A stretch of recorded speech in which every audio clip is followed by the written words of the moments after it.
HIPAA stands for Health Insurance Portability and Accountability Act. HIPAA is a federal law that requires the creation of national standards that protects sensitive patient health information from being disclosed without that patient's consent or knowledge. And that information that protects the health information is what we call PHI.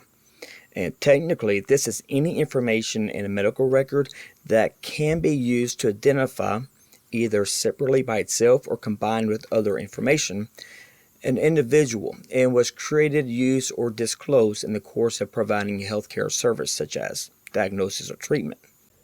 Now, HIPAA operates under what's called the minimum necessary standard, and this standard states that entities can only access the minimum amount of PHI that's needed to complete the task at hand.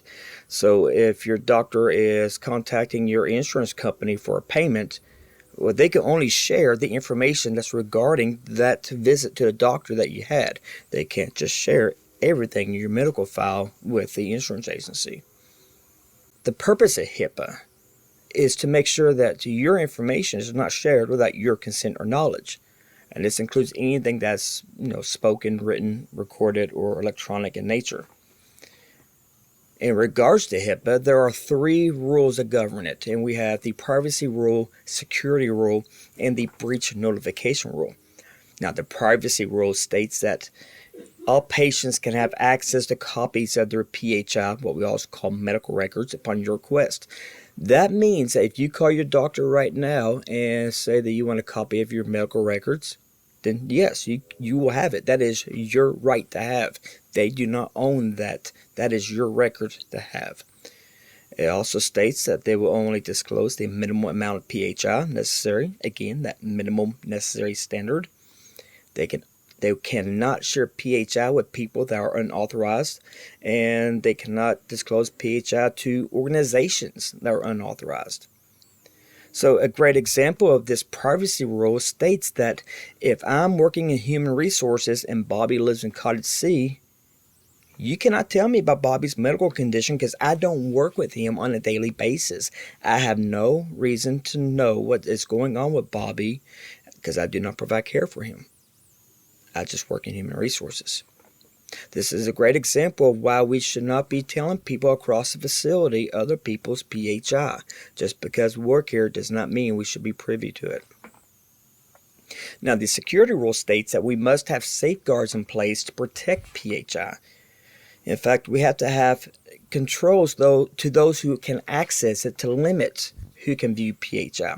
There's been stories in the past of where famous people and celebrities have gone to hospitals, and some of the staff get very excited, and the nurses would just randomly, even though they don't work with that celebrity, access their files to get all the scoop on that celebrity as you can. That is why that security rule is in place, because we all have a right to have our information held private. And so security rules in place to protect that information, and in fact it controls who is allowed to access that information.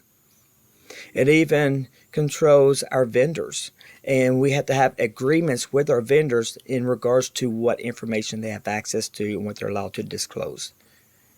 So nobody here at Wendell Foster can access somebody else's PHI without authorization.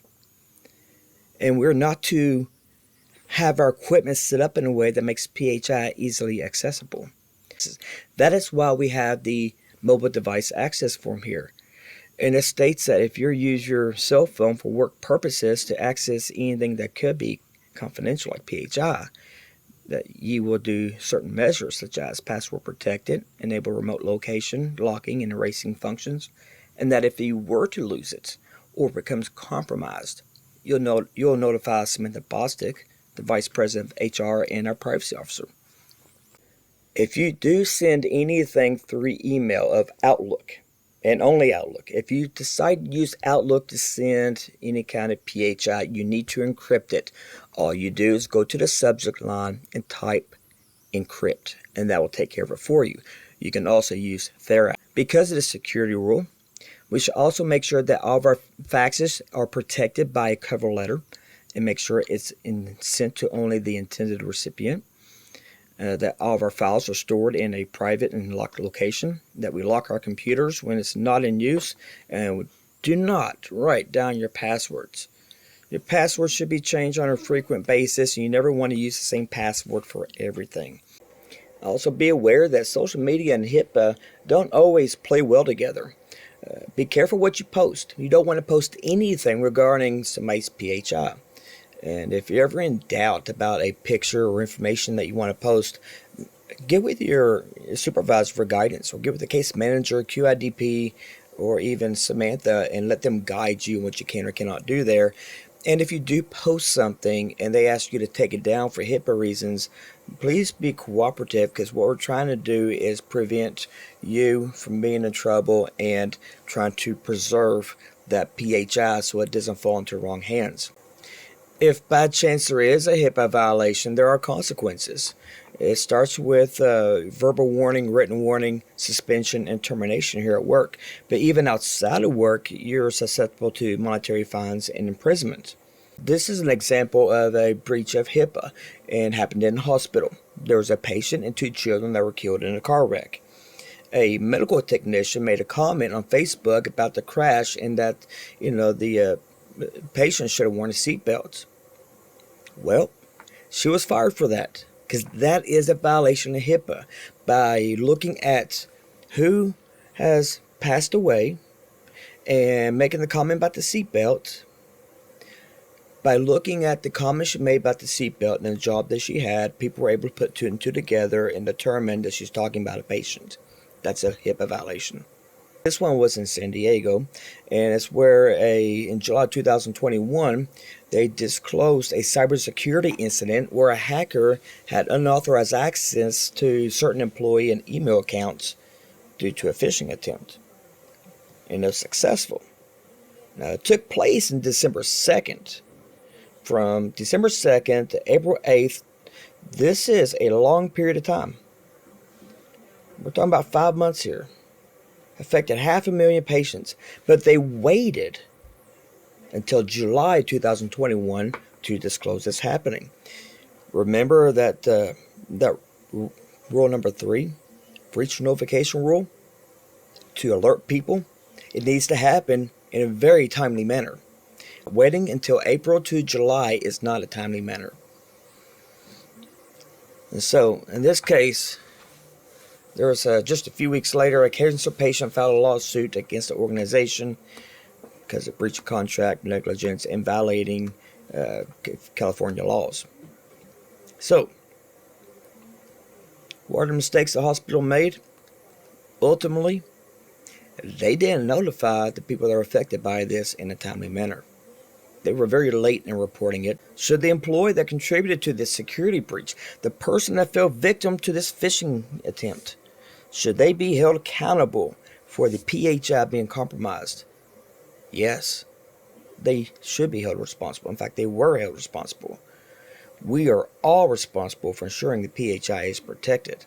That's why we do this training, and that's why we have to be very careful about what we do and how we do it. Now, when it comes to employees in HIPAA, it affects the employees too. In fact, any PHI that's generated because you're here as an employee is protected in the same manner as that of a service recipient. So if you ever have any questions on that, feel free to contact Human Resources and we'll take you through our process. Now, in summary, HIPAA safeguards the PHI of the people we serve and our employees. And as an employee of Wendell Foster, you're going to be exposed to PHI. This means you're in the position of being a protector of private health information, and that is a role you should take very seriously. So if there is ever anything happening that could be a breach of HIPAA, anything happening that could compromise the security of PHI, let IET know and let Samantha Bostic know as soon as possible.